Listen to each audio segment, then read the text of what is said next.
আসসালামু আলাইকুম। আপনারা সকলে অবগত আছেন যে বাংলাদেশে এখন চলতেছে একটি দুর্ভিক্ষ।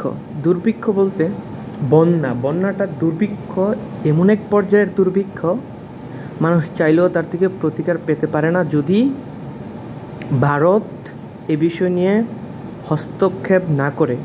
ভারত কখনোই এ বিষয় নিয়ে হস্তক্ষেপ করবেন না, কারণ তারা নিজেরা ইচ্ছাকৃতভাবে বাঁধ খুলে দিয়েছে তারা নিজের দেশের স্বার্থ রক্ষার্থে। তারা এটা ভাবে নাই যে আমরা যদি এই বাঁধটা খুলে দেই তাহলে বাংলাদেশের কী করুণ অবস্থা হবে। এখন দেখা যাচ্ছে ফেনী, নোয়াখালী, কুমিল্লা সহ আশপাশে অনেকগুলো জেলা উপজেলায় বন্যার কারণে, অতিরিক্ত স্রোতের কারণে গোমতী নদীর পাড়গুলি অতিক্রম করে পানি বাড়িঘর ডুবে যাচ্ছে। এতে বাংলাদেশের প্রায় 8টি জেলার মানুষ বন্যা কবলিত এলাকায় পরিণত হয়েছে, যার কিছু কিছু এলাকাতে এমনও হয়েছে যে বাড়ির যে টিনের চাল আছে, গ্রাম অঞ্চলে টিনের চালের উপর পানি চলে গেছে।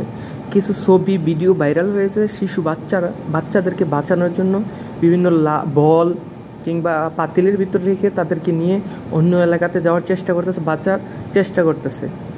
তো এই দুরবস্থার জন্য একমাত্র দায়ী হচ্ছে ভারত, এবং ভারতের সাথে সাথে বাংলাদেশ সাবেক প্রধানমন্ত্রী শেখ হাসিনারও এখানে দোষ আছে, কারণ তিনি দীর্ঘদিন ক্ষমতায় থাকা অবস্থায় এই বিষয়গুলো নিয়ে একটা স্থায়ী সমাধানে যান নাই। স্থায়ী একটা সমাধানে গেলে আজকে চাইলেও ভারত সরকার এই কাজটি করতে পারতো না।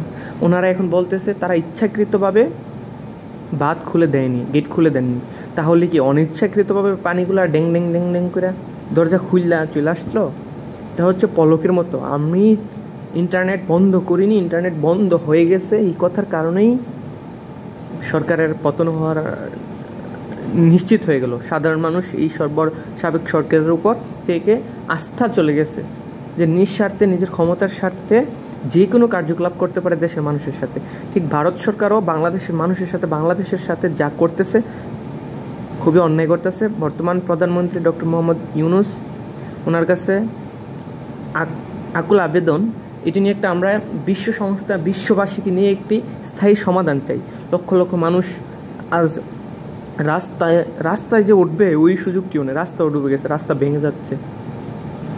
বাংলাদেশের মানুষ আজকে এই দুরবস্থার একমাত্র কারণ হচ্ছে এই পানিগুলো ভারত থেকে ছেড়ে দেওয়ার কারণে।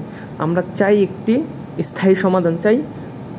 ভারত সরকারকে বলবো অতি অবিলম্বে পরবর্তী এইবারই যেন শেষ হয়, আগামীতে যাতে এই ধরনের ঘটনা না ঘটে। বাংলাদেশের মানুষের ভাগ্য নিয়ে খেলা করবেন না। বাংলাদেশ হয়তো একটা ছোট রাষ্ট্র, কিন্তু বাবরকে তো চিনেন আপনারা, যাকে নিয়ে ইদানিং দেখা যাচ্ছে খুব আলোচনা হচ্ছে। তার বয়ে নাকি ভারত সরকার কাঁপতে বা পুরা ভারত কাঁপাকাঁপি করতো। তো ওনাকে হয়তো এই বিষয়গুলো দেখাশোনা করার জন্য দায়িত্ব দেওয়া হবে, খুব শীঘ্রই ওনাকে জেল থেকে মুক্তি দেওয়া হবে।